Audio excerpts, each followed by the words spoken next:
What's up YouTube? JCS Customs here, and this morning we have a video for the new rims being put on. My ZL1 gloss black replica rims. I'm actually heading to Firestone now to have those put on. They said with sealing the TPMS sensors and all of that and swapping the rims over and balancing, it's going to be $100, so it's not a bad deal. My girlfriend is actually behind me with the rims, and because they're not fitting in this car, so I'm going to throw in some before and after shots so you can see the difference. But I'm super excited to get this done.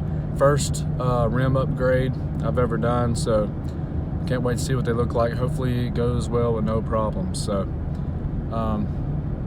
keep watching. Alright YouTube, 4 hours later and an alignment later, they are on and they look fantastic. I can't believe how good they look. So when I get home, I'm only about 5 minutes from the house. When I get home, throwing in those comparison videos for you here, so y'all can see what they look like.